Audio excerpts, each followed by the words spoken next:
Senator Wamako.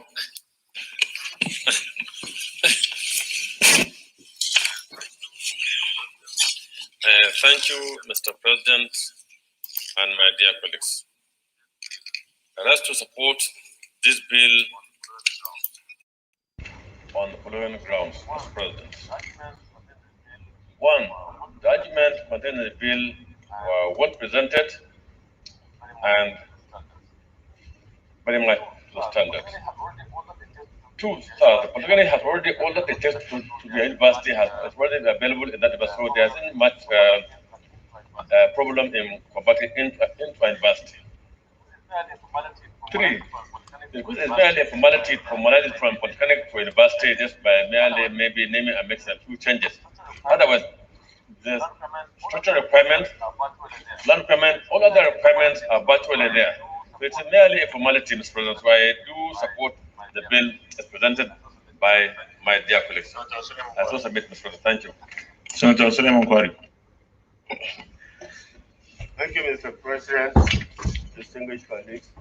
I rise to support this bill that seeks to upgrade the polytechnic offer to a degree awarding institution. Mr. President, the craving of having a university degree by our youth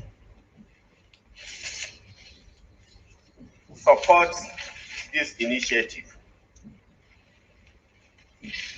and especially having a University of Technology further reinvigorate the reason for having a university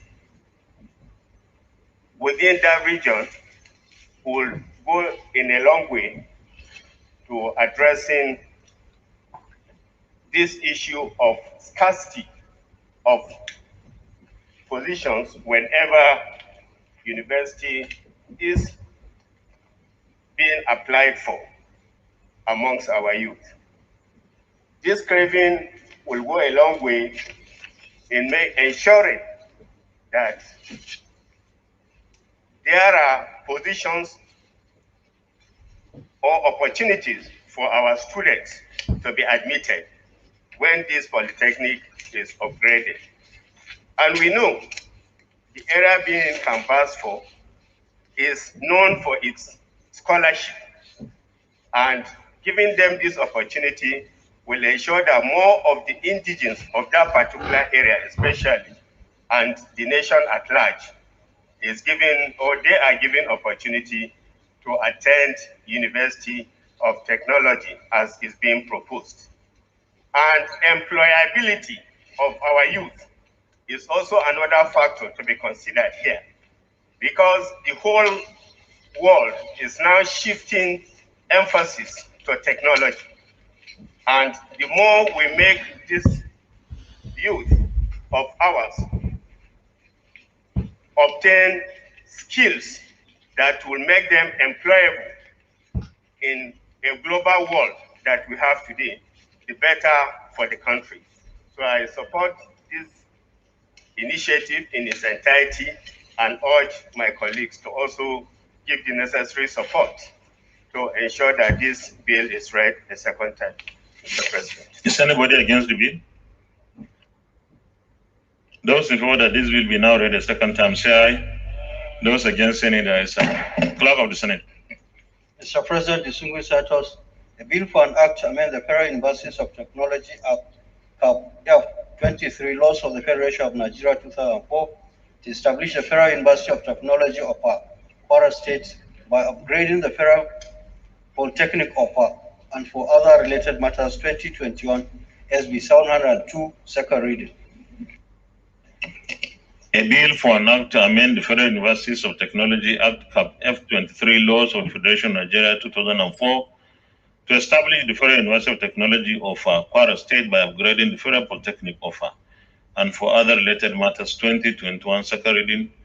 And the bill is referred to the Committee on Tertiary Institutions and TED Fund, and to report back within 4 weeks. Leader of the Senate. President, my highly respected and distinguished colleagues, the fourth order of the day is the second reading of Terrorism Prevention Act 2013 Amendment Bill 2021. Distinguished senators will recall that the bill was read the first time in this distinguished chamber on Wednesday, 10th March 2021. Mr. President, we invite distinguished Senator Njenje Francis Onyewuchi to move the motion for the bill to be read the second time. Distinguished Senator Njenje Onyewuchi. Thank you, Mr. President, distinguished colleagues. My name is Njenje Onyewuchi, and I represent Imo East Senatorial District. Mr. President, my highly respected colleagues, permit me to lead the debate on this very important bill titled Terrorism Prevention Amendment Bill 2021. This bill was read for the first time in this hallowed chamber on the 10th of March 2021. Mr. President, my distinguished colleagues, this bill seeks to amend the Terrorism Prevention Act 2013 to outlaw the payment of ransom to abductors, kidnappers, and terrorists for the release of any person who has been wrongfully confined, imprisoned, or kidnapped, and other related matters. Essentially, this bill seeks to substitute for Section 14 of the Principal Act a new section to read, anyone who transfers funds, makes payment, or colludes with an abductor, kidnapper, or terrorist to receive any ransom for the release of any person who has been wrongfully confined, imprisoned, or kidnapped is guilty of a felony and is liable on conviction to a term of imprisonment of not less than 15 years. Mr. President, my distinguished colleagues, hostage taking or kidnapping has become a fast and lucrative business in Nigeria. It has now remained the most virulent form of banditry in Nigeria and the most pervasive and intractable violent crime in the country. Kidnapping is on the increase in Nigeria, and it is prevalent across all the geopolitical zones. Some blame the rise of this criminal activity on poverty, religion, politics, deficiency of existing laws, unemployment, connivance of security agents, corruption, greed, among others. Our unemployed youth are also turning to kidnapping to get money as a survival strategy. Whatever the reason, it is most obvious that kidnapping in Nigeria puts everybody at risk, the rich and the poor, old and young, male and female, foreigner and indigent, expatriate and non-expatriate, traditional rulers, religious leaders, among others. A report compiled by the Financial Times and the USA Global Risk Consultancy in November 2019 indicates that Nigeria has the highest rate of kidnap for ransom of both local and foreigners in all of Africa, with kidnappers operating in each of its 36 states. The scourge of this menace has continued to persist till today. The reason behind payment of ransom is rooted on the fact that people easily identify with individual suffering. However, history has shown that even where ransom is proven to have been paid, the life or safe return of a kidnapped victim may not be guaranteed. The former Inspector General of Police, IGP Arase, once stated that the payment of ransom is counterproductive to the effort to check in kidnapping in the country. He states, and I quote, "As a law enforcement agency guided by rule of law and professional ethics, we do not under any circumstance encourage the payment of ransom to kidnappers or other criminals, as it is tantamount to rewarding crime and motivating other criminals to follow that path." The former Inspector General of Police called on Nigerians to desist from paying ransom to kidnappers, but should, on the contrary, provide adequate information to the police to enable them to do their job. Countries like the United States of America and the United Kingdom do not support payment of ransoms. Payment of terrorist ransom is illegal under the UK Terrorism Act 2000, while the USA adheres to its strict no concessions policy on the policy of ransom. The logic behind this position is as simple as it is compelling. In the words of David Cohen, a U.S. Treasury Department official involved in U.S. policy against terrorist financing, ransom payments lead to future kidnappings. And future kidnappings lead to additional ransom payment. And it all builds the capacity of terrorist organizations to conduct attacks. Mr. President, my distinguished colleagues, gut-wrenching as it may be, the wisest thing for government to do would be to keep an eye on statistics, because these show that buying out one victim strengthens and encourages abductors, kidnappers, and terrorist organizations, and thus puts many more people at risk. The continuous payment of ransom must not be encouraged. In addition, government should provide adequate security and strengthen the economy as a matter of urgency, accelerate its poverty alleviation programs, provide employment opportunities targeting youths who are mostly involved in abductions and kidnapping, strengthen our law enforcement agencies, and provide the necessary support to end the menace of kidnapping. Mr. President, distinguished colleagues, the proposed amendment discourages the payment of ransom in order to mitigate the rising scourge of kidnapping as it persists today. I therefore urge you to support the second reading of this bill and this legislative proposal. I so submit. Senator Alero.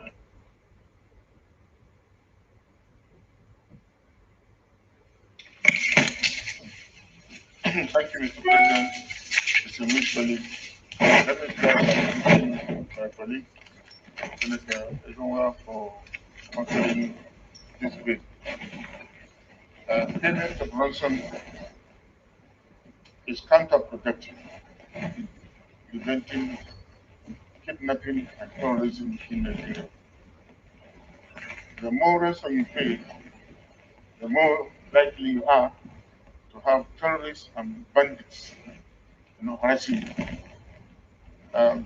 If you don't pay the ransom, it will discourage the kidnappers, it will discourage the terrorists, and eventually the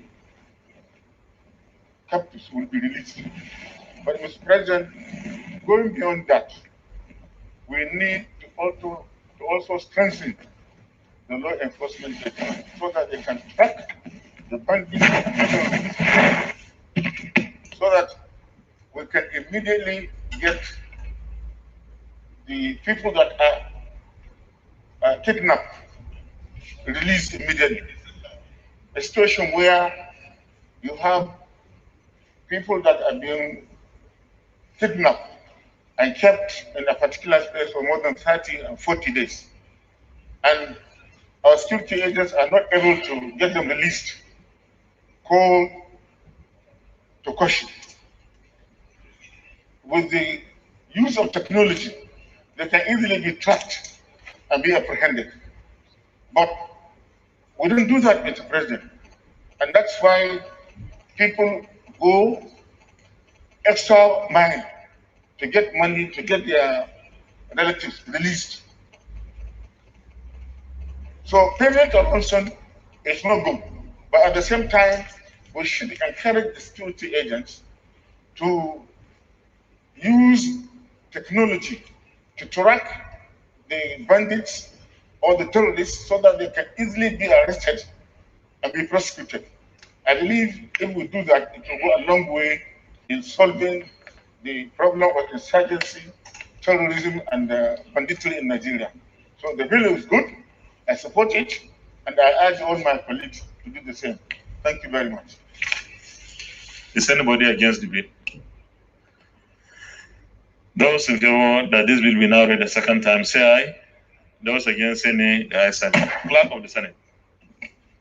Mr. President, distinguished senators, a bill for an act to amend the Terrorism Prevention Act 2013 and for other matters connected there to 2021 SB 662, second reading. A bill for an act to amend the Terrorism Prevention Act 2013 and for other matters connected there to 2021 second reading taken, and the bill is referred to the Committee on Judiciary, Human Rights and Legal Matters to report back within 4 weeks. Leader of the Senate. Mr. President, my highly respected and distinguished colleagues, the fifth order of the day is the second reading of National Energy Bill 2021. distinguished senators will recall that the bill was read the first time in this distinguished chamber on Tuesday, 15th October 2019.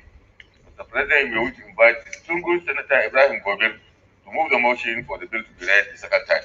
Distinguished Senator Ibrahim Abdullahi Gobir. Thank you very much, Your Excellency, distinguished colleagues. The lead debate on the National Energy Bill 2021 SB 81, sponsored by me. Your Excellency, distinguished colleagues, energy is a common currency, not only in Nigeria, but all over the world, because without energy, there will be no growth and development in the world.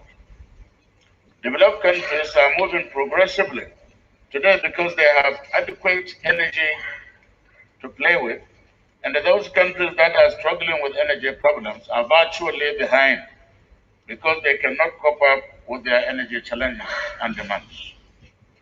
The bill was read for the first time in this honored chamber on Tuesday, 15th October 2019. Nigeria is certainly the giant of Africa in terms of all the resources you can think of. It is also the most populous black nation on earth and the most resourceful of all the countries in Africa.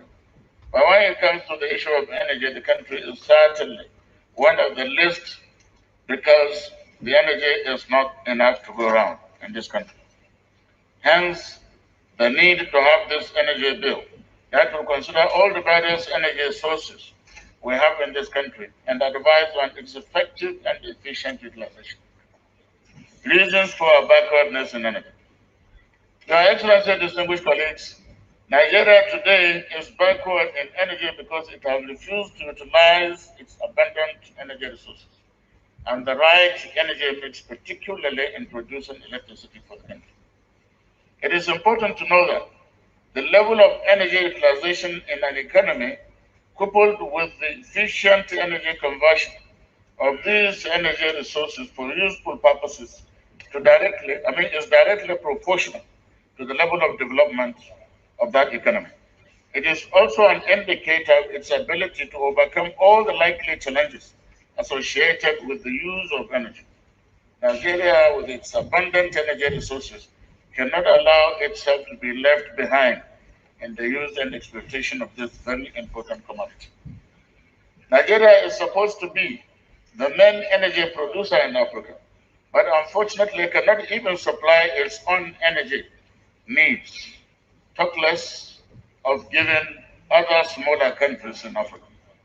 This is simply because we somehow either refuse to develop or do not have the political will to develop it.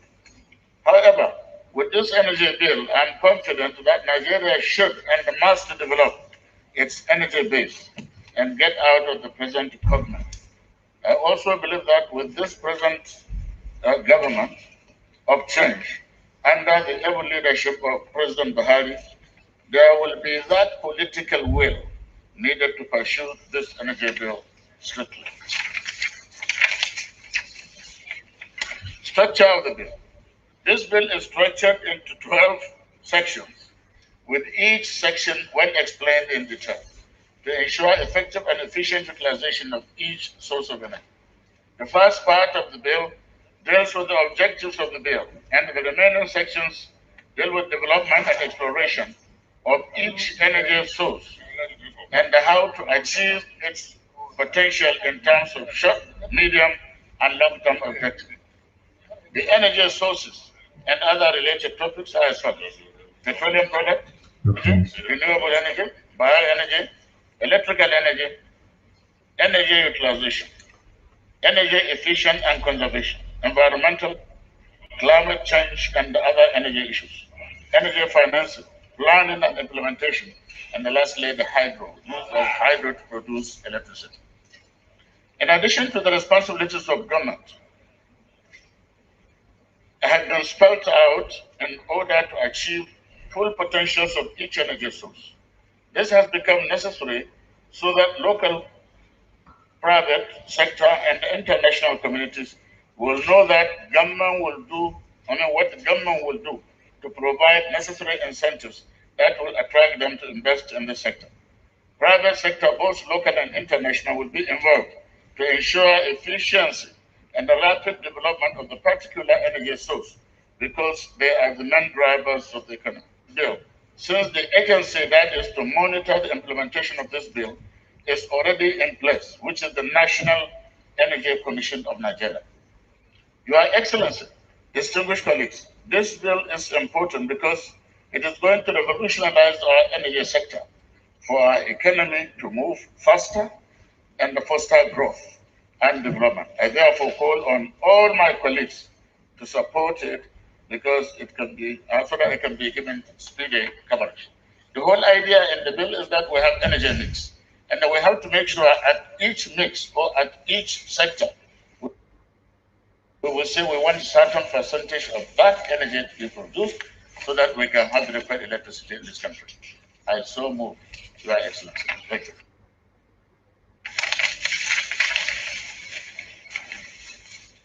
Senator Alio.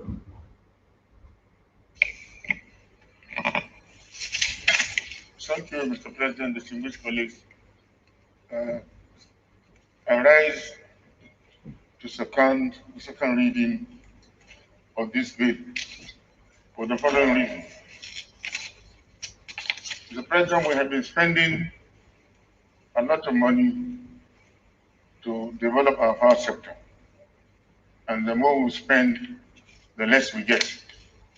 From 1999 to date, we have invested close to about $40 billion to improve our power supply, to improve our power generation, transmission, and distribution.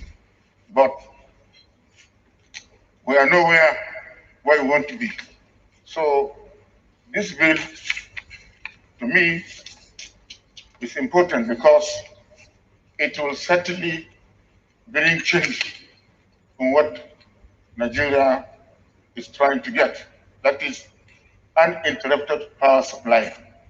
If we start using other sources of energy, like wind energy, bioenergy, even waste, we can convert waste to energy, as stated in the lead debate. It will go a long way in solving our problem of power generation and power supply. So this bill is important, and I want to urge my colleagues to support it because it will revolutionize the power sector or the energy sector in this country. All we need to do is to start using all the aspects of what he stated: petroleum product, coal tar, sand and bitumen, nuclear energy, which we are currently trying to utilize, renewable energy, bioenergy, electrical energy. In fact, the only thing we are doing now today is hydropower and fuel. That's all.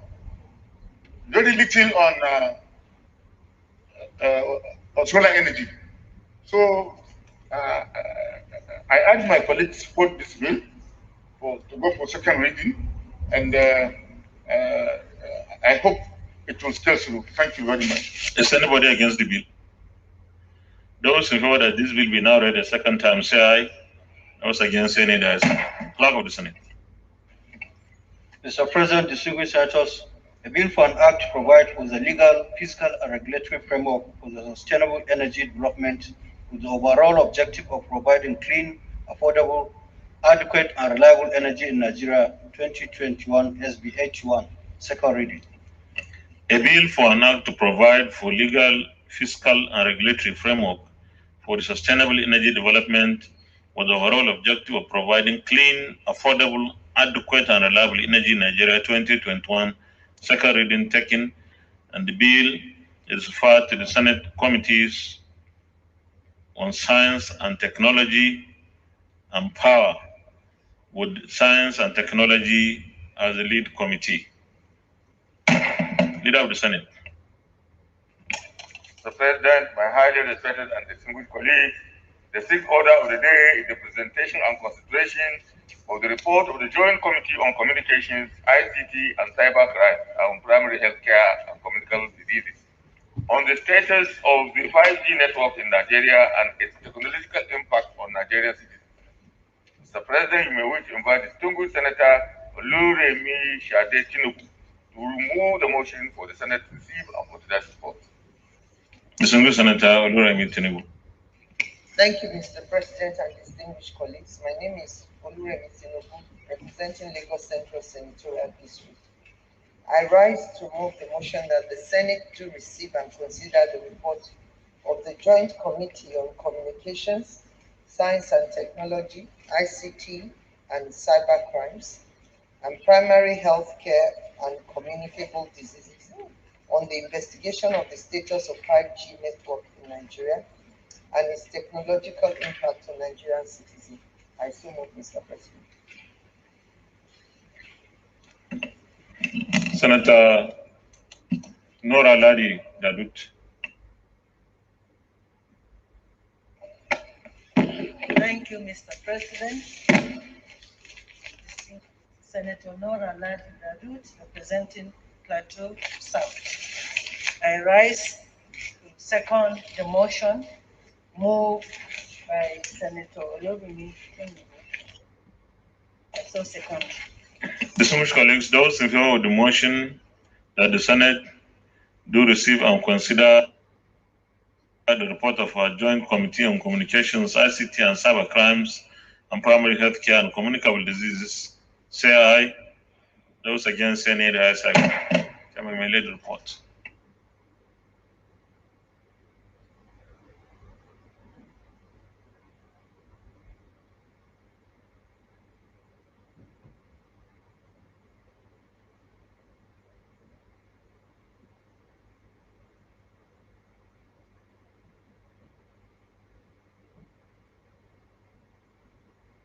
You may present the report.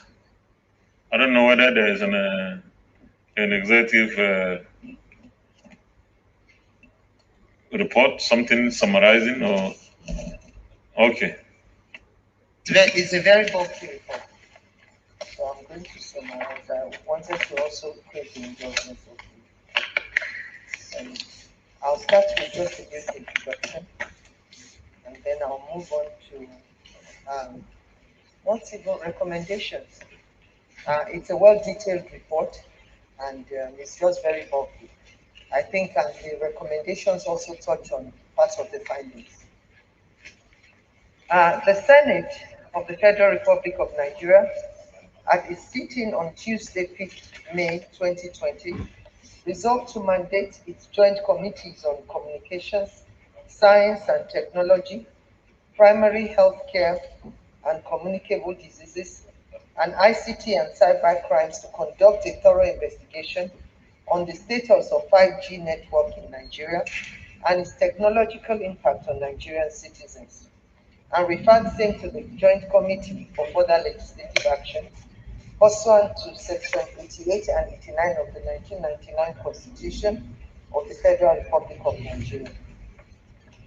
So since I've craved the indulgence of the Senate to move on to recommendations, because in the recommendations we can still find part of the taking care of what happened in the findings. But it's a very detailed report, and I would also ask my colleagues to go into them. It's quite, we did quite to the glory of all the subcommittees, we did quite a good job, if I may say. Recommendations. Having carefully taken into account the immense socio-economic and technological impact of 5G over other previous generations of network, the overwhelming aggregate of favorable opinions for majority of stakeholders for its deployment, coupled with the fact that same has been successfully deployed in more advanced countries.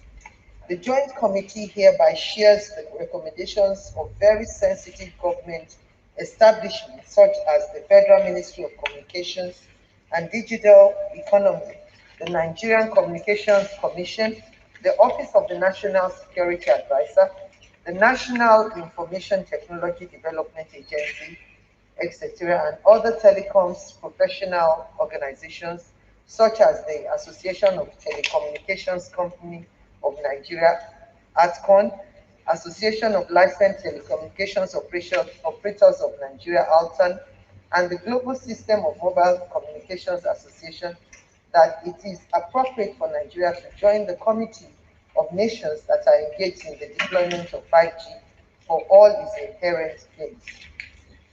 Though there is still a fair bit of work to be done towards creating the required environment and support ecosystem for 5G development in Nigeria, the Joint Committee is convinced that having witnessed what has been achieved by its lesser ancestors such as 3G and 4G, the technological impact of 5G will be such that will revolutionize Nigerians' way of life, from education to agriculture, security to entertainment, and governance in general if the technology is deployed. While the Joint Committee clarifies that there is no 5G deployment in Nigeria at the moment, and that no license has been issued to any mobile number operator on commercial basis, it is a recommendation that Nigeria should still observe the trend of 5G deployments around the globe and engage in extensive sensitization of the public through all channels before commencement of commercial deployments in Nigeria. Relevant government agencies are also urged to embark on preparing the ground for putting the necessary infrastructure and technology in place for its eventual deployment.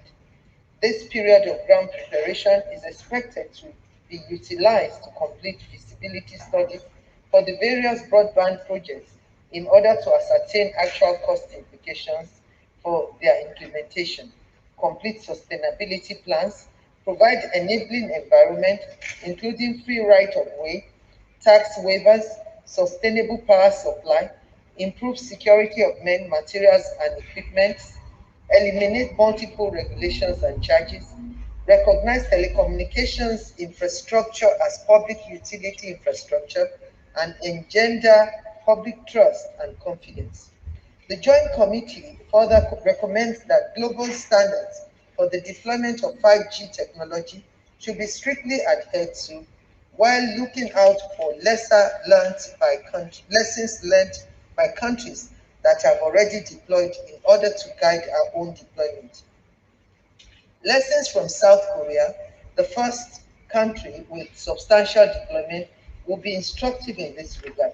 It is imperative that intense safety standards and precautions based on available evidence are put in place for wireless radiation systems ahead of wide-scale implementation. Furthermore, given the infancy of the technology across the globe and the claims and counterclaims surrounding the possibility of health injury being posed to public health by the level of exposure to radio frequency, it is recommended that further attention should be given to testing and researching potential health risks that may arise from the deployment of 5G network in Nigeria, considering real-life situation rather than just laboratory conditions. The Joint Committee urged the Federal Ministry of Communications and Digital Economy to expedite the action of the committee put in place to develop consultation document for the deployment of 5G in Nigeria, which will include planning spectrum identified for 5G with the input of all relevant stakeholders, such as the relevant committees of the National Assembly and security agencies. The Federal Ministry of Communications and Digital Economy is also urged to publish the outcome of the work of its Technical Advisory Committee charged to advise on emerging technologies and products, and as a matter of urgency, build a national backbone which will run from Lagos to Katsina, Trans-Saharan Optic Fiber Network, to move much of the bandwidth from the shore to the hinterland and for distribution to the geopolitical zones. Despite the almost general consensus concerning the harmlessness of 5G to human health, The Joint Committee hereby recommends that the Nigerian Communications Commission, in collaboration with the mobile network operators, Federal Ministry of Health, Federal Ministry of Science and Technology, Federal Ministry of Environment, and the Nigerian Center for Disease Control, among others, should locally conduct a scientific experimental study over a period of about 6 months to ascertain if a correlation exists between 5G networks and public health. Also concerning the interaction between COVID-19 and 5G network technologies, the Joint Committee confirms and is convinced that there is no connection between them. The ongoing COVID-19 pandemic is caused by biological agent, a virus, which is scientifically unconnected with the 5G technology.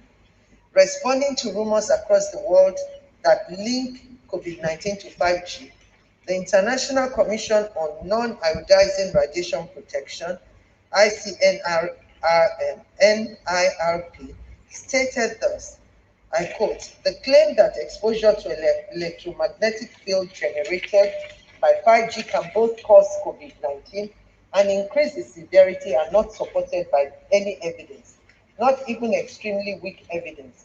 And the large body of scientific knowledge regarding the electromagnetic fields relevant to 5G demonstrates that those claims are not feasible.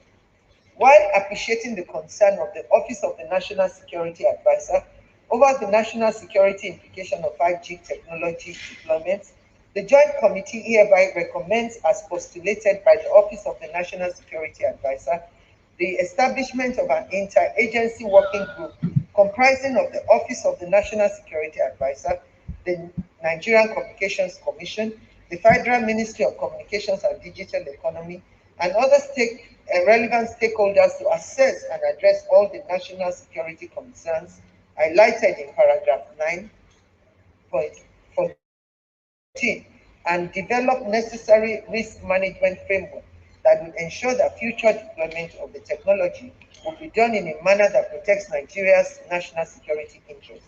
Conclusion.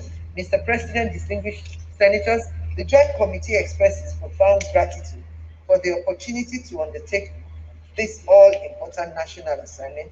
As I move that the Senate do approve the recommendations of the Joint Committee. I so move, Mr. President. Thank you, sir. Thank you. Any comments? Leader of the Senate. Mr. President, my highly respected and distinguished colleagues, I just rise to extend my commendations, to the chairman of the committees and to the chairman of the joint chairman for detailed and highly commendable reports. I've been going through reports in the Senate, and I think this one is one of the best that we have received. And I hope, that this distinguished chamber will give this report and the recommendations contained in it the closest attention that is possible. The issues that have been raised and the recommendations that have been provided are not only varied, but I think very fundamental to the development of our country. And I think after going through this, it will be very, very important if we draw the attention of the federal government, particularly the Ministry of Communications and Digital Economy and several other security and other related institutions that have been mentioned in this report, to the contents of this report, so that it can be actioned up, and a lot of the recommendations that have been put up by this committee implemented by the relevant agencies. I wish to sincerely commend hard work that has gone into producing this report and recommend that a lot of the recommendations that it contains should be acted upon. Thank you very much, Mr. President. Well, distinguished colleagues, let's go to the recommendations.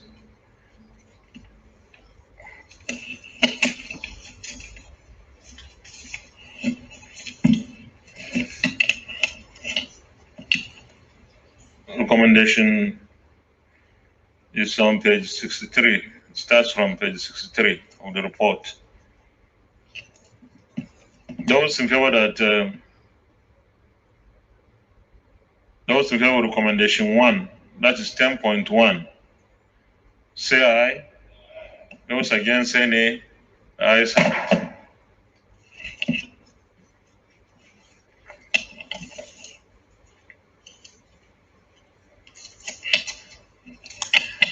Those in favor of recommendation 2, say aye. Those against, say nay. The ayes have it. Those in favor of recommendation 3, say aye. Those against. Those in favor of recommendation 4, say aye. Those against, say nay. The ayes have it. Those in favor of recommendation 5, say aye. Those against, say nay. The ayes have it.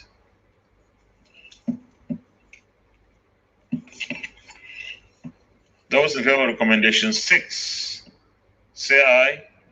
Those against, say nay. The ayes have it. Those in favor of recommendation 7, say aye. Those against, say nay. The ayes have it. Those in favor of recommendation 8, say aye. Those against, say nay. The ayes have it. Those in favor of recommendation 9, say aye. Those against, say nay. The ayes have it. Those in favor of recommendation 10, say aye. Those against, say nay. The ayes have it.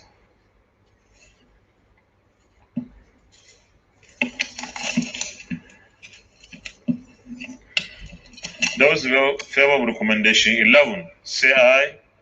Those against, say nay. The ayes have it.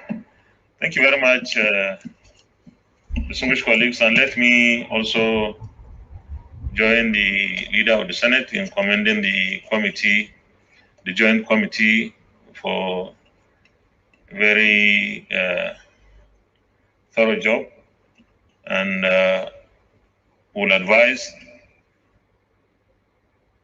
that those responsible for introducing the 5G technology to us should take cognizance of what we have passed today. They should go through our recommendations. I read somewhere about 2 weeks ago that the federal government is going ahead with the 5G. I am sure that there is need for very careful consideration of recommendations like this by those in authority, so that we get it right, and we should learn our lessons from those who have already deployed the technology. On the whole, the joint committee has really done a very good job, and I want to commend you for that. Leader of the Senate. Mr. President, my highly respected and distinguished colleagues, I have looked around the chamber and found that the presenter of the 7th and 8th order of the day is unfortunately not around. Therefore, I would like to move a motion for this distinguished chamber to step down the consideration of the 7th and 8th.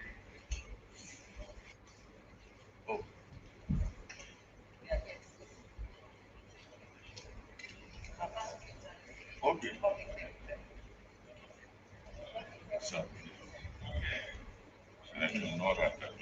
Okay, you are going to take the vote. So who will take the 7th? Oh, then the one we have. 1, 2, and 3. Okay. All right. So I'm sorry, I think the chairman has asked one of our colleagues to stand in for him. Therefore, I will start with the 7th order of the day, and that is the presentation and consideration of the report of the Committee on Tertiary Education and Tech Fund on the Federal University of Technology Yaba Establishment Bill 2021. Mr. President, you may wish the single Senate will recall that the bill was referred to the committee on Tertiary Education and TED Fund on Tuesday, 3rd March 2020. Mr. President, you may wish to invite Distinguished Senator Nora Dadut, representing Senator Amo Babaketa, the chairman of the committee, to move the motion for the presentation and consideration of this report. I so move. Distinguished Senator Nora Ladi Dadut. Thank you, Mr. President. Distinguished members, my name is Senator Nora Ladi Dadut, representing Plateau South. I rise to move a motion on behalf of the chairman of the Committee on Tertiary and I am supposed to read the report presented to this humble house on his behalf. I so move.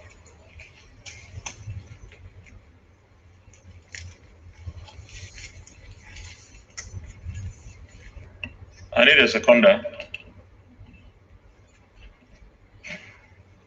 Senator Yeshambasi.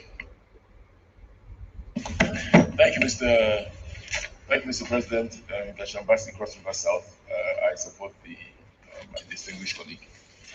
Distinguished colleagues, those in favor of the motion that the Senate do receive and consider. Distinguished Prof, you can present the report, but maybe, okay. It's all right, go ahead. Thank you, Mr. President. Distinguished colleagues, this is a report of the Senate Committee on Tertiary Institutions and TED Fund on a bill for an act to provide for the establishment of the Federal University of Technology, Yaba, and for other matters connected therewith. SB 85. I read. The Senate, at its plenary on Thursday, 10th of October 2019, debated on the general principles of the bill for the upgrade of Yaba College of Technology to a full-fledged Federal University of Technology, Yaba, to make comprehensive provisions for its due management and administration, which was sponsored by Senator Solomon Olameleka Adeola.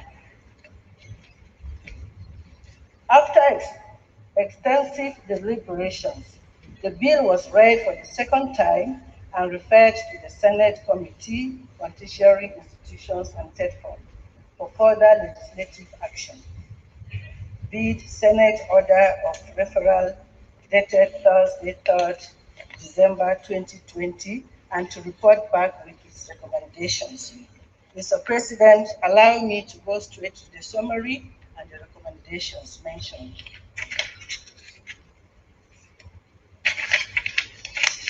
On page 3, we have the summary, legislative summary. Mr. President, distinguished colleagues, at this juncture, I wish to inform you that the committee has critically scrutinized the provisions of the bill vis-à-vis presentations made by stakeholders and strongly believe that the bill is of tremendous benefit for technological advancement of the nation in so many different ways, such as providing employment opportunities for the host communities and other qualified Nigerians, as well as provide enabling environments for graduates from the envisaged and State Fund on a bill for an act to produce for the establishment of the Federal University building KB State to ensure equity and access to tertiary education in the country. The university is a conventional university with restricted programs, limited and focused faculties, and for other matters connected therewith. I so move, Mr. President. Senator Kanyaki. Thank you, Mr. President. I'm Senator Akone, representing Akwa South Senatorial District. I rise to second the motion ably moved by my sister that the report of the Senate Committee on Tertiary Institution and Tech Fund on bill for an act to produce the establishment of the Federal University, Parent Credit, be accepted. To be laid. I so second. Thank you very much. Distinguished colleagues, those in favor of the motion that the Senate do receive and consider the report of our Committee on Tertiary Institutions and Tech Fund, say aye. Those against, say nay. The ayes have it. Delay the report, please.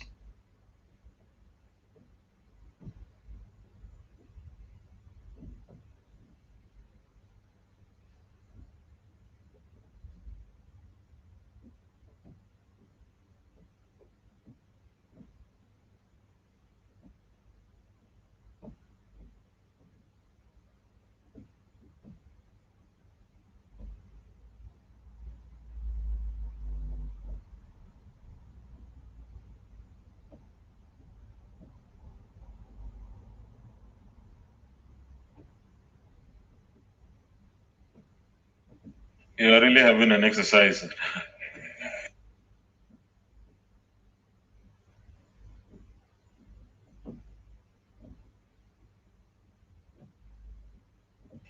You present the report, please. Thank you, Mr. President.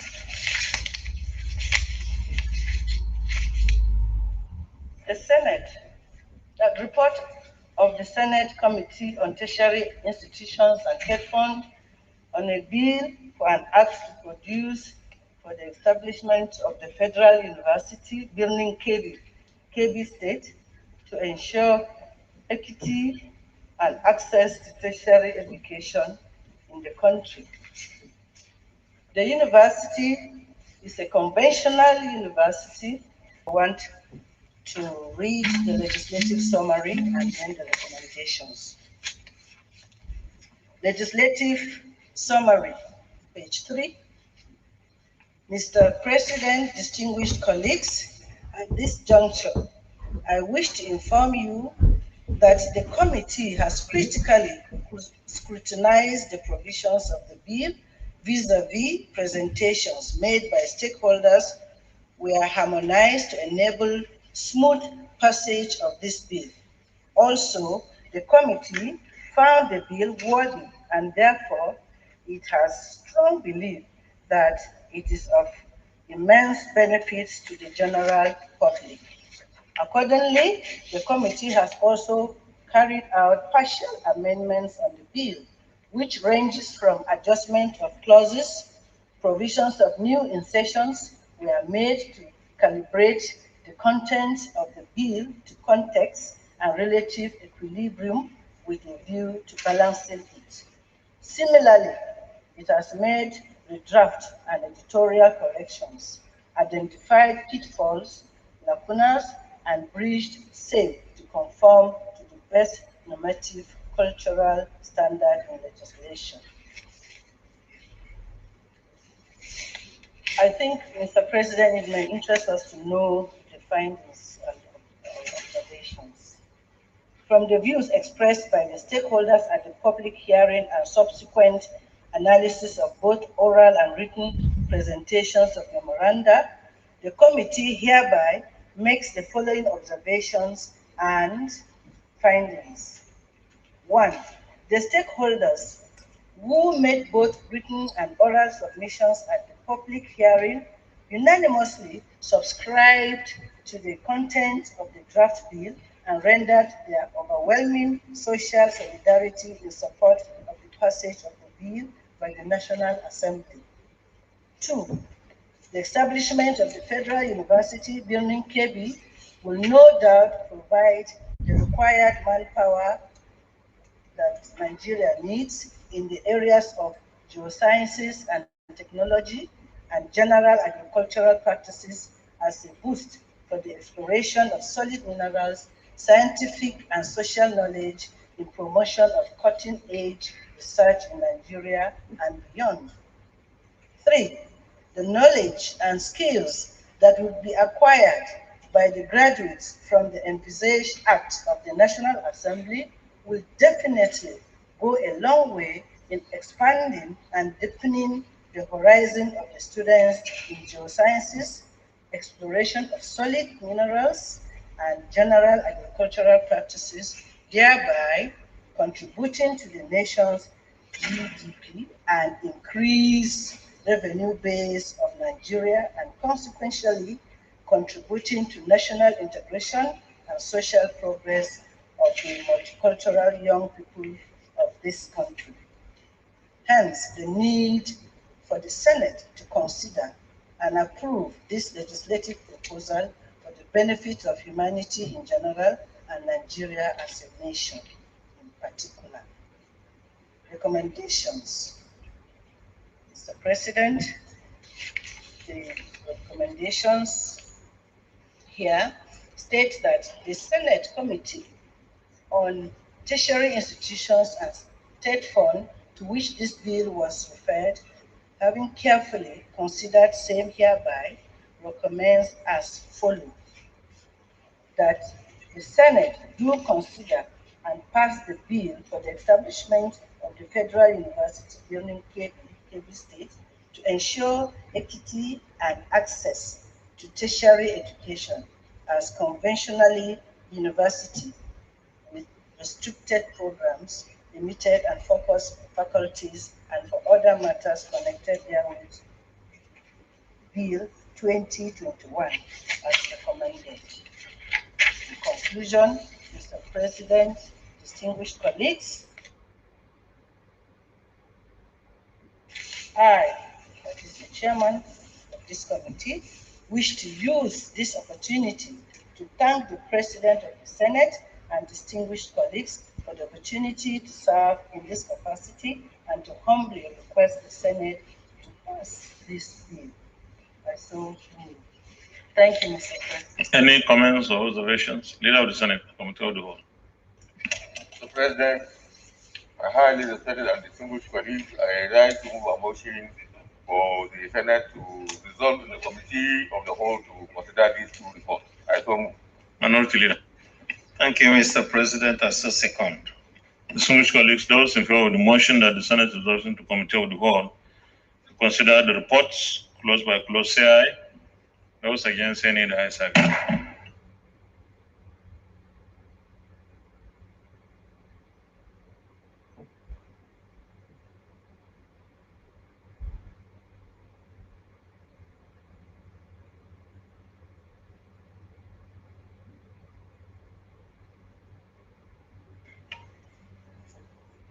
Now, distinguished colleagues, these two bills are just to establish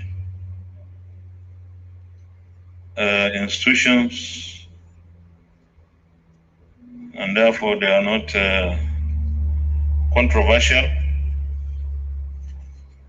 So be a little bit fast with them. Those in favor that clauses 1 to 5 stand part of the bill, say aye. Those against, say nay. The ayes have it.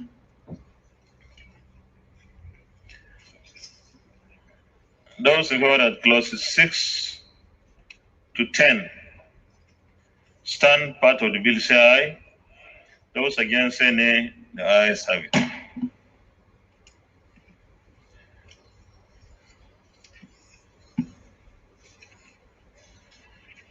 Those in favor that clauses 11 to 15 stand part of the bill, say aye. Those against, say nay. The ayes have it.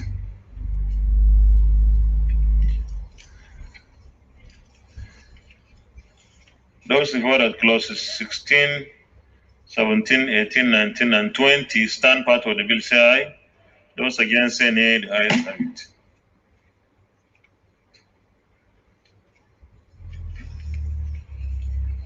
Those in favor that clauses 20, those against say nay. The ayes have it.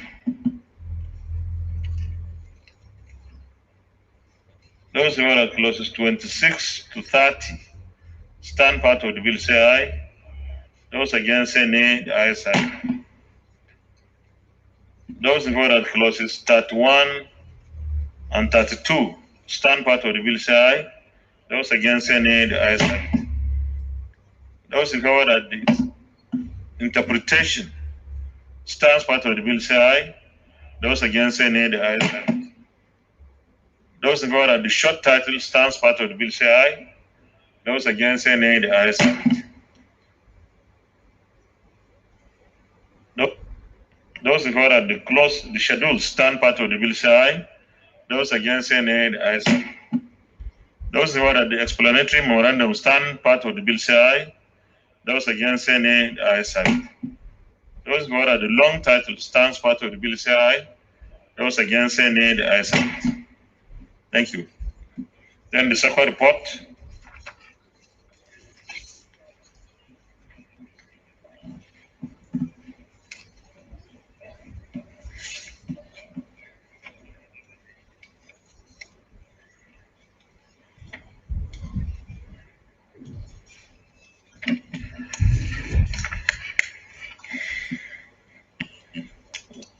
We are on the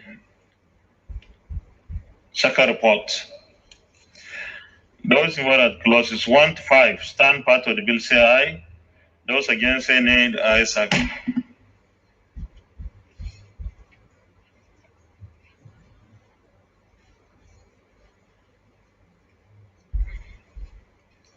Those in favor that clauses 6, 7, 8, and 9 and 10 stand part of the bill say aye.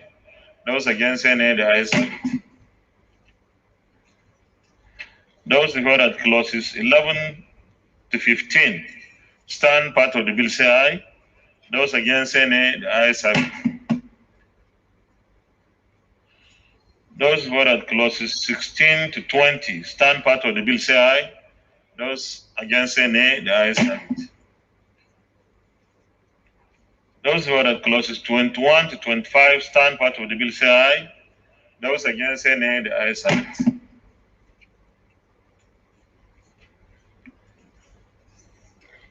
Those in favor that clauses 26, 27, 28, 29, and 30 stand part of the bill say aye.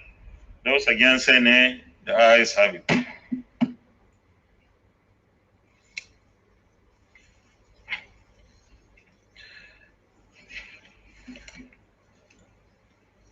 Those in favor that clauses 31, 32, and 33 stand part of the bill say aye. Those against say nay. The ayes have it. Those in favor that the interpretation stands part of the bill say aye. Those against say nay. The ayes have it. Those in favor that the short title stands part of the bill say aye. Those against say nay. The ayes have it. Those in favor that the schedules stand part of the bill say aye. Those against say nay. The ayes have it. Those in favor that the explanatory memorandum stands part of the bill say aye. Those against say nay. The ayes have it. Those in favor that the long title stands part of the bill say aye. Those against say nay. The ayes have it. Leader of the Senate. My highly respected and distinguished colleagues, I rise to move a motion for this chamber to plenary for the chairman to report progress. I so move. Minority Leader. Thank you, Mr. President. I so second. Distinguished colleagues, those in favor that the Senate reverse to plenary for the chair to report progress say aye. Those against say nay. The ayes have it.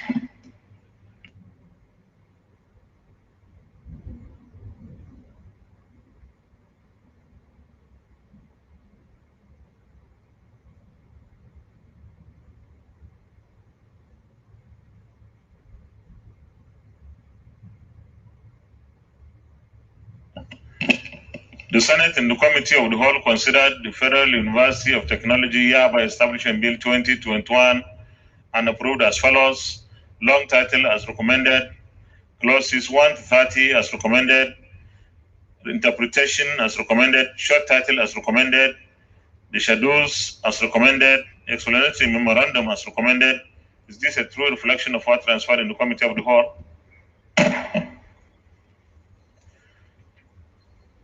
The Senate in the Committee of the Whole also considered the Federal University Burning Kebbi State Establishment Bill 2021 and approved as follows. Long title as recommended. Clauses 1 to 31 as recommended. Interpretation as recommended. Short title as recommended. Schedules 1 to 2 as recommended. Explanatory memorandum as recommended. Is this a true reflection of what transpired in the Committee of the Whole? Thank you. Leader of the Senate. Mr. President, I rise to move a motion that the City University of Technology, Yaba Establishment, etc. Bill 2021 now be read the third time. I also, in addition, move that the Act for the establishment of Federal University, Benin Kebbi, also be read for the third time. I so move. Minority Leader. Thank you, Mr. President. As a second. Distinguished colleagues, those in favor of the motion that the two bills be now read the third time, say aye. Those against, say nay. The ayes have it. Clerk of the Senate. Mr. President, distinguished senators, a bill for an act to provide for the establishment of the Federal University of Technology, Yaba, and for other matters connected therewith, 2021 SB 85, third reading. Mr. President, distinguished senators, a bill for an act to establish the Federal University Benin Kebbi State to make comprehensive provision for its due management and administration, and for other related matters, 2021 SB 85, third reading. A bill for an act to provide for the establishment of the Federal University of Technology, Yaba, and for other matters connected there with 2021, third reading, and the bill is passed. Congratulations. Also, a bill for an act to establish the Federal University Burning Kebbi State to make comprehensive provisions for its due management and administration and for other related matters, 2021 third reading taken, and the bill is also passed. Congratulations. Leader of the Senate. Mr. President, my highly respected and distinguished colleague,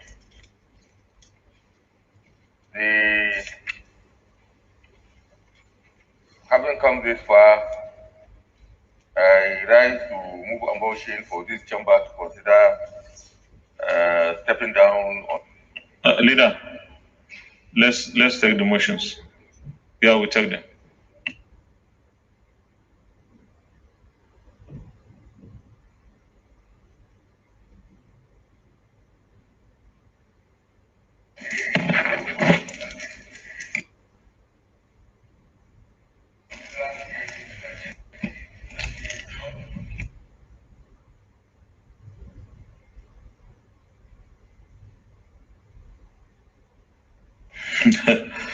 Distinguished Senator Peter Umabushi. Mr. President, distinguished colleagues, my name is Senator Peter Umabushi, Delta North. Mr. President, let me thank you for saving me from the minority leader who wanted to cut my throat. Minority Leader, did you say Minority Leader? Yeah.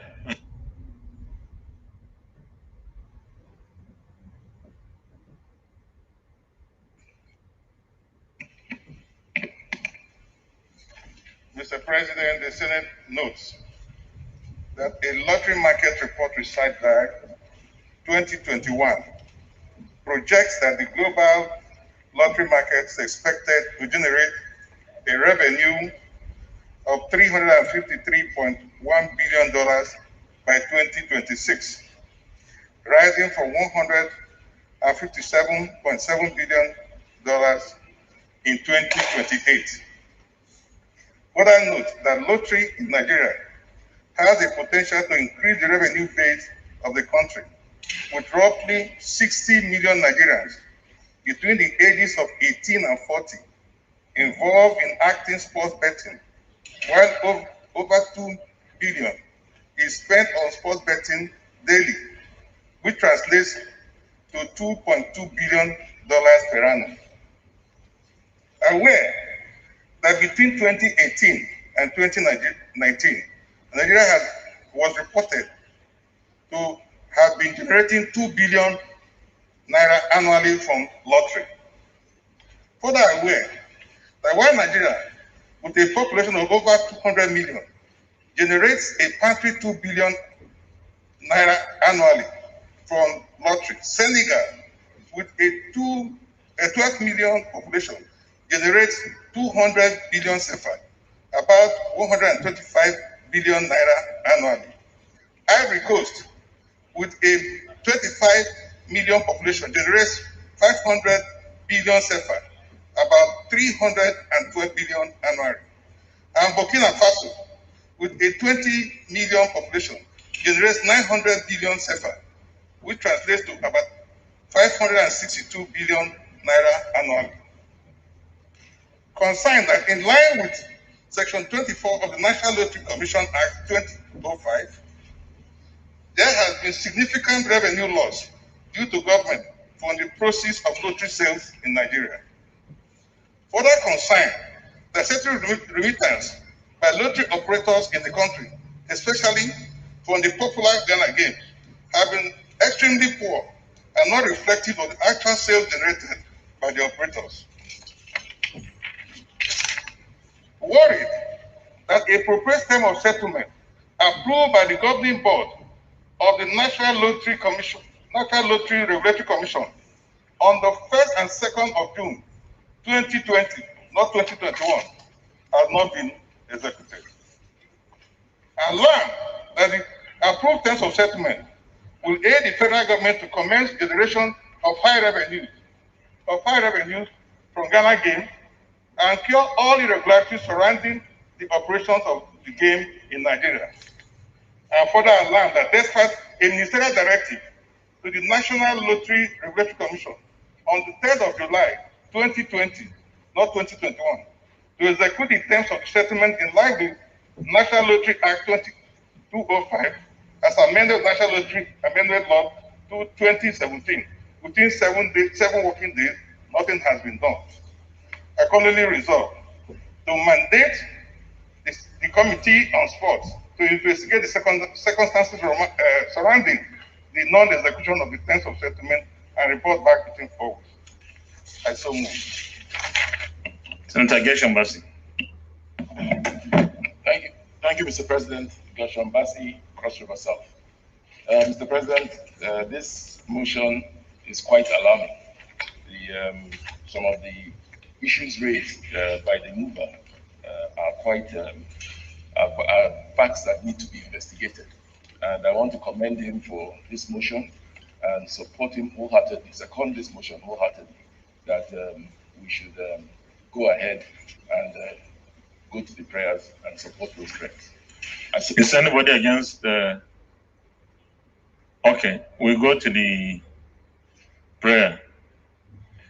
Accordingly, resolves to mandate the Committee on Sports to investigate the circumstances surrounding the non-execution of the terms of settlement and report back within 4 weeks. Can we say non-execution or the alleged non-execution? The lawyers. Do we say non-execution or alleged non-execution? Because if we are investigating, then we shouldn't have a predetermined position that is already a non-execution, isn't it? Yes, sir, it should be qualified, alleged. So you are amending it? I know what alleged is when you are not sure. I'm so sure of what I'm saying. So why do we investigate them? Yeah, because if you know, then there's no need for investigation. We already know the outcome. Okay. So those in favor of the prayer as amended, say aye. Those against, say nay. The ayes have it. Thank you very much, distinguished Senator Peter Omobishi. I think this is a very serious matter. And now that we are looking for money, every cover counts. So we must follow and track where the issues are. The chairman, Committee on Sports, is here already. So you start work as soon as possible. Thank you. Leader of the Senate. Mr. President, my highly respected and distinguished colleagues, the 10th order of the day is a motion standing in the name of distinguished Senator Buhari Abdul Fatai on the urgent need to curb the dismantling of the standard narrow gauge rail line by some disgruntled elements in Nigeria. Mr. President, you may wish to invite distinguished Senator Buhari Abdul Fatai to move his motion. Distinguished Senator Buhari Abdul Fatai. Thank you, Mr. President. Distinguished colleague Buhari Abdul Fatai Oyono.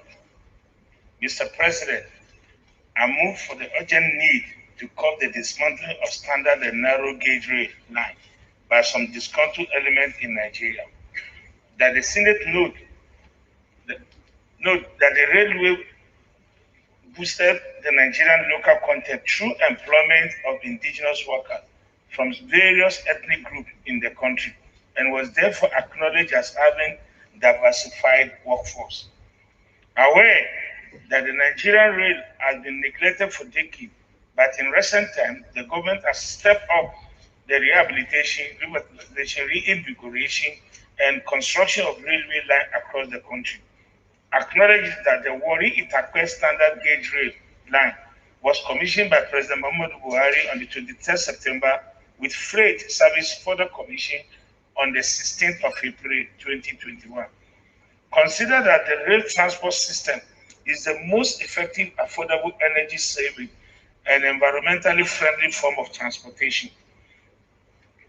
Also consider that the economic level of traffic can be consolidated to enable the railway provide efficient services for high density flow of homogeneous traffic over relatively long distance, particularly the high volume of containerized cargo or bulk freight, such as oil and gas, coal, steel, and agricultural products. Concerned that recently some unscrupulous person damaged, vandalized, and maliciously cut some portion of the newly constructed Warri Itakwe rail line at about 30 kilometers in Adogo, Kogi State. Aware that the Nigerian police force intercepted truck loaded with rail track and pieces of rail slipper along Katangari Mina Road. Alarm that the newly completed Lagos-Ibadan rail line was vandalized in 2019, where cliffs both north of the rail track were cutted away. Further alarm that the same incident of theft of rail cliffs that hold the sleeper and the rail together happened in Zaria, Kaduna State, even as it will be recalled that in May this year, a train loaded with water pipe from Lagos to Zaria derailed along Kanawa Aziz opposite Sultan Bello Mosque in Kaduna due to vandal activities. And worry that all aforementioned rail vandalism can cause acute train mishap, resulting in the loss of precious life, which is tantamount to murder and destruction of property. Accordingly resolved, urge the federal government, particularly the Ministry of Transport and relevant security agencies, to ensure that the perpetrators, including the saboteurs, are charged for economic sabotage with maximum punishment without option of fine. 2.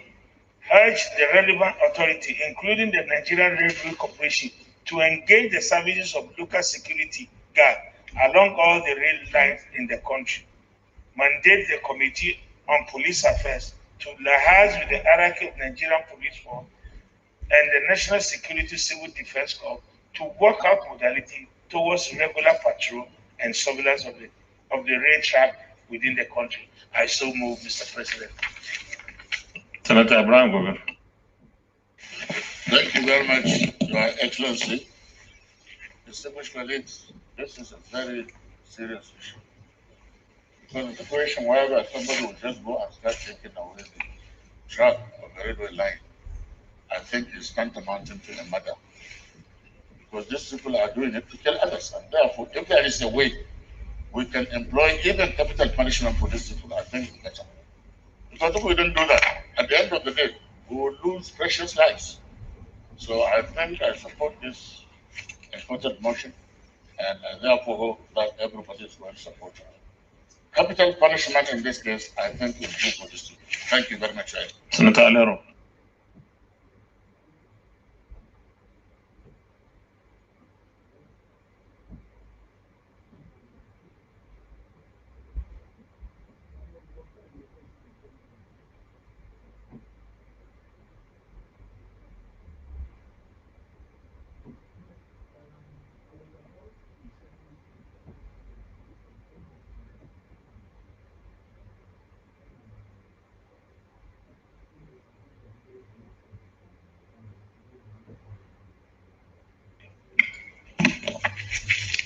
Thank you, Mr. President. Rebecca Mohammed Ademale, representing Kebbi Center. Mr. President, I rise to also lend my support to this very important motion. I saw it on the social media. I even thought it was a joke. Mr. President, this is criminal. I want this chamber to know that we borrowed a lot of money from China to rehabilitate and construct these rail lines. And these criminals are all out now to vandalize virtually everything. So where are we going? Where are we heading to? I therefore wish to. Point of order, leader. Mr. President, I rise on order 13 of our standing order to move a motion for extension of time to enable us to conclude the items on the agenda today. I so move. Minority leader. Thank you, Mr. President. I so second. Distinguished colleagues, those in favor of the motion that we suspend our standing order 13 to enable us to sit beyond 2 p.m. say aye. Those against say nay, the ayes have it. Senator Alero. Thank you. Mr. President, railway is a very important and critical infrastructure that is required in this country. And no matter how much we spend on our roads, if our railway lines are bad, our roads will not have lifespan. And the lifespan of the roads will not last for more than 2-3 years, no matter how much we spend. But if we rehabilitate and modernize our railways, we will be able to increase the lifespan of our roads.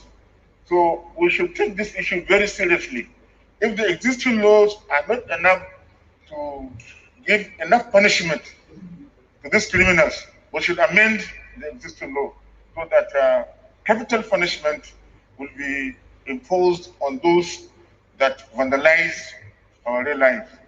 Mr. President, this is criminal and we should take it very seriously. It is more than economic sabotage because they are killing our people. Recently, they vandalized the Kaduna Abuja rail line, apart from that of Lagos, Ibadan, and Warri Itakpe. So, huge sums of money were borrowed from China, were not even paying. And these vendors are now going all out to destroy this infrastructure. So, we should take it very seriously, Mr. President. Thank you. Senator Biodun Olujimi. Thank you once again, Mr. President, distinguished colleagues. I am Biodun Olujimi. I represent Ekiti South. Mr. President, it is very heartrending to see all these pictures on social media. In a country where we've been crying for infrastructural development, to now find out that the country was able to put rail lines and some people will go and vandalize them. In fact, Mr. President, the most heart-rendering problem in this is that most of the people that were photographed on social media are in their early 40s, 20s, 30s, and 40s. The people who will need this in the future. They want to remove the future from now. And that is why I just rise to support this motion and to say there has to be capital punishment. attached to this, because these are national monuments. We cannot allow people who don't think about the future to come and destroy the future for our children and their children. And that is why, Mr. President, something drastic has to be done about it. We have got to police all the tracks. We've got to pick all the people that have done this, prosecute them, and make sure they are punished effectively. Mr. President, I so second. Can we go to the prayers? Urge the prayer 1.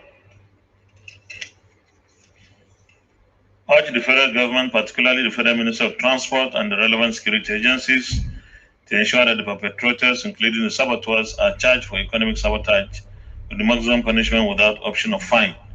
Those in favor of prayer 1 say aye.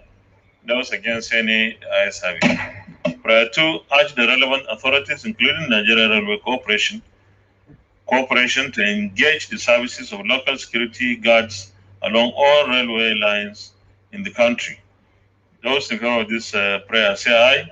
Those against say nay. The ayes have it. And prayer 3, mandate the Committee on Police Affairs to liaise with the hierarchy of the Nigeria Police Force and the National Security and Civil Defense Corps to work out modalities towards tracks within the country.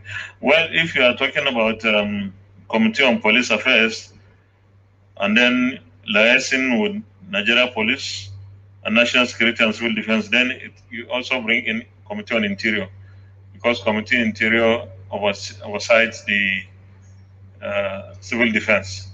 It's not Nigeria, it's not Committee on Police Affairs. So can we make that amendment? Those in favor of prayer 3 as amended say aye. Those against say nay. The ayes have it. Well, let me also comment here. This is criminal. In fact, I don't know what economic sabotage is if this is not one. And we must take interest on what happens with those that were caught. We need to follow the trial or the prosecution, because there must be a very good example of punishment on people that give us this kind of trouble in the country. Just like Senator Alaro said, we borrowed money from China to construct these rail lines in order to increase the level of infrastructure in the country. And then some people will just go behind and start stealing this, going out to sell them maybe for, God knows, something very little against the national interest. So we must be interested in what happens to these people, because our courts also have problems. Maybe after the hue and cry, then the case will just be there for the next 2-3 years, and therefore there will be no visible example of what happens to someone who does or engages in this kind of activity. But there must be a visible example. Thank you very much, distinguished colleagues. Leader of the Senate. Mr. President, my highly respected and distinguished colleagues, the 11th order of the day is a motion standing in the name of distinguished Senator Nora Ladi Dadu on the urgent need for an upward review of the budgetary allocation to the National Veterinary Research Institute from Plateau State to boost the vaccine production capacity of the institute. Mr. President, you may wish to invite distinguished Senator Nora Ladi Dadu to move the motion. Distinguished Senator Professor Nora Ladi Dadu. Thank you, Mr. President. Mr. President, distinguished colleagues, I rise to move the motion on the urgent need for an upward review of budgetary allocation to the National Veterinary Research Institute, BOM, Plateau State, to boost the vaccine production capacity of the institute. Mr. President, may I inform this honorable chambers that this National Veterinary Institute, BOM, was established in 1925 is about 96 years old now, as I speak. And that is why this motion, I pray, that will be supported by the House. Therefore, the Senate notes that veterinary research includes the study of spontaneously occurring and experimentally induced models of both human and animal diseases and research at such as food safety, wildlife and ecosystem health, zoonotic diseases, and public policy. The Senate further notes that the contribution of veterinary research to our everyday lives cannot be overemphasized. Therefore, it's cognizant that the National Veterinary Research Institute from Plateau State, which was established with a mandate to, among others, conduct research into all aspects of animal diseases, their treatments and control, develop and produce animal vaccines to meet national demand. Senate further is cognizant that the National Veterinary Research Institute strives to be the foremost veterinary research institute in Africa, and here it includes Ghana, Burkina Faso, Niger, and other countries, producing international quality vaccines and offering services for the identification, control, and eradication of livestock diseases through best practices and research excellence, and has recently developed, produced, and commercialized 19 vaccines for the control of livestock and poultry. May I add, Mr. President, distinguished colleagues, that this same institute has provided services to the neighboring states concerning the COVID-19 vaccination, and at least about 500 cases have been treated within certain weeks in that same institute. Senate is also aware that towards meeting the demand of vaccine production, the Institute also recently constructed and established quality control complex for quality assurance of vaccines and laboratory tests, as well as bacterial vaccine production, complex to meet compliance and continuous culture for vaccine production. It is also evident that the continuing actualization of the excellent research output of the Institute is dependent upon the availability of financial resources to boost its research facilities and infrastructure.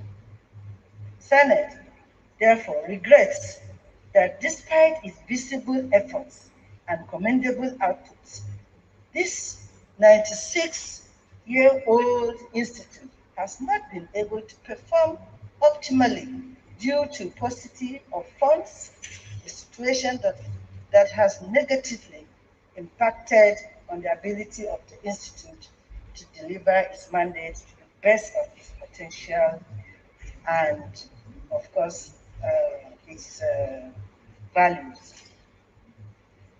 Senate is therefore worried that the failure to adequately fund the activities of the Institute is having serious negative effects on the country's livestock production, with harmful consequences for the economy. And this is the prayer that the Senate mandate its Committee on Agriculture and Rural Development to engage with the Federal Ministry of Agriculture and Rural Development in order to explore ways of increasing the budgetary allocation to the National Veterinary Research Institute from Plateau State for optimal performance. Mr. President, I so move. Thank you. Yes, Senator Leon.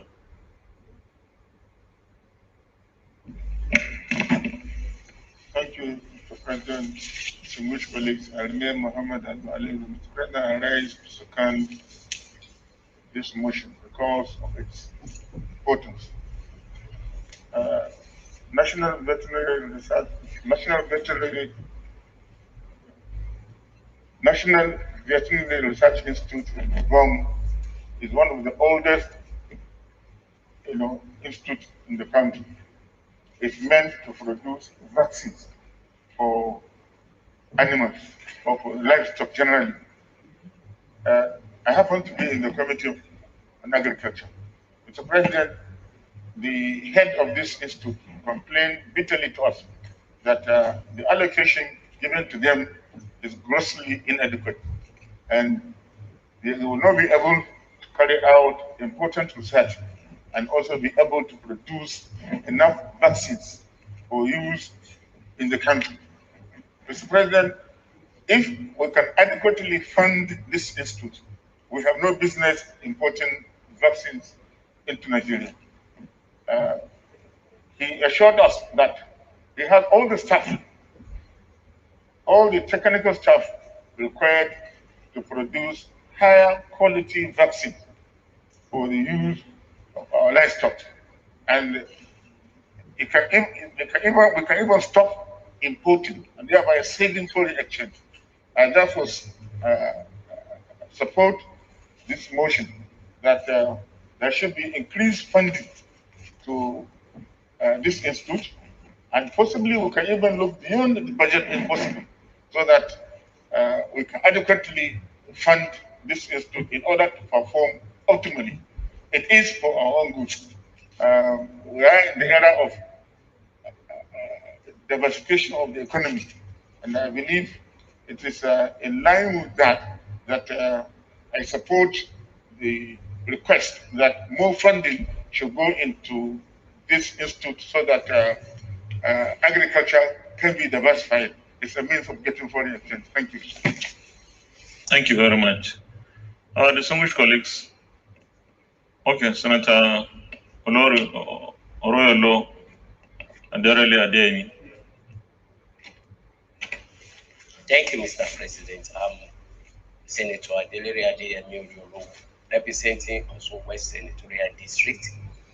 I want to thank the mover of this motion and to say that the recent challenges posed by various epidemics that is cutting across the world, especially when you talk about Ebola and the most recent one, which is COVID-19, and the limited availability of the global limited availability of vaccine calls for local production. And I believe that if we are able to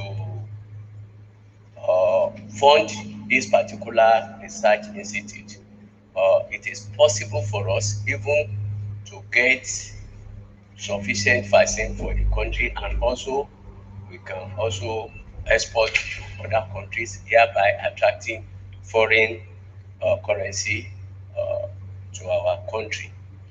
In view of this, I want us to go beyond the request that we go to Ministry of Agric to look for additional funding, but also to make it one of the supplementary budget issue that we are proposing for the defense, that during that time we also make a supplementary budget for the research institute, so that they will be able to come up with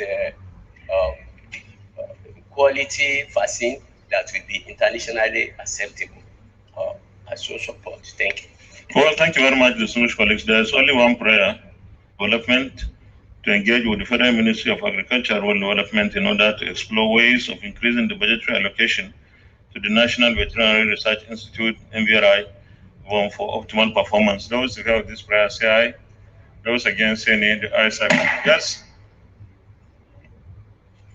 Mr. President, my amendment is that you should read that if there is a need, that the Ministry of Agric and Rural Development should present a supplementary budget towards the realization of this funding of this research institute. Well, my take will be before somebody seconds.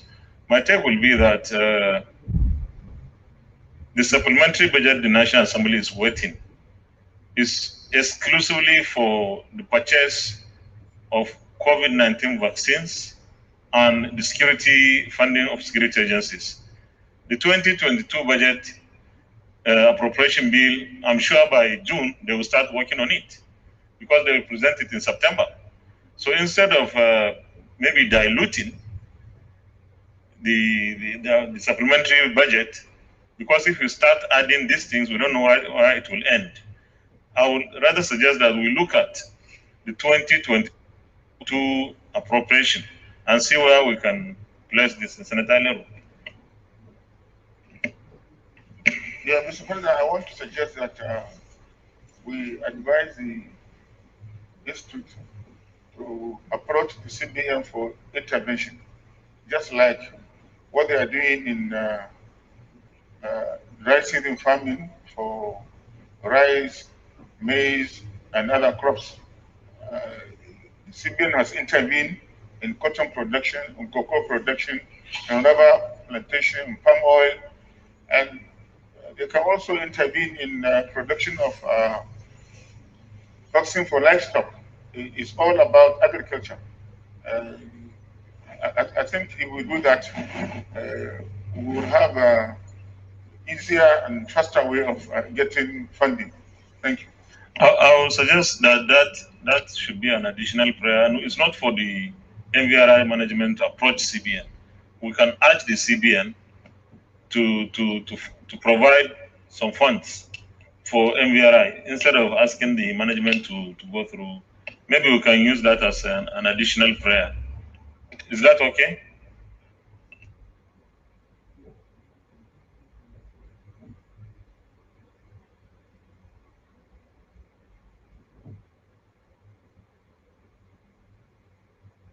Can we say special funding? I say, can we say special funding instead of additional funding? Senator Professor. Thank you, Mr. President and distinguished colleagues. I want to really emphasize and support the two last speakers, particularly concerning the special funding, because when I visited the institute, I went round. So you are seconding the additional prayer? Okay, that's okay. So those in support of the additional prayer, say aye. Those against, say nay. The ayes have it. Well, thank you very much, distinguished colleagues. And let me also say that, as far as I know, the Ministry of Agriculture and Rural Development has about 22 or more agricultural research institutes. I serve as chairman of the Committee on Agriculture in the House of Reps for some years. And I know how MVRI was underfunded, of course, alongside the other agricultural research institutes. Now we have National Agricultural Research Council that oversees the activities of these institutes. We cannot, we have been doing it in the last 100, 200 years. We still have our cows are those that give us just a few pints of milk because of the breed, because of the way we walk around with them. The level of management it makes it difficult for them to really give you the kind of yield and output that you would need. Similarly, our crop yields are so low. What could be 20 tons of maize in Brazil, for example, per hectare, here maybe 2 or 3 tons per hectare. And we just cannot make serious progress with this kind of thing. So we need to put a lot of resources into our agricultural institutes. And there are people, very brilliant Nigerians. In 2004, we traveled to Brazil, to Embrapa. Embrapa is the largest agricultural research institute in Brazil. And guess what? The man at the center of research on cassava, the best person in the world, was a Nigerian. He was needed everywhere. When we went to that institute, he was either in Sweden or somewhere. Everybody was looking for him. But he was just away from Nigeria, here. He worked in IITA in Ibadan, and somebody just didn't like his face. The guy, I think, was from Cross River or Kwaibo.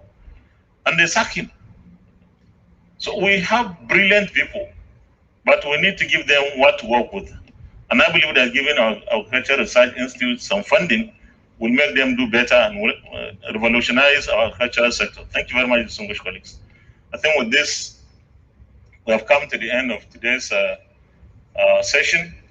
And I want to remind us all that next week, 26 and 27, will be devoted to our zonal public hearings on the review of the 1999 Constitution.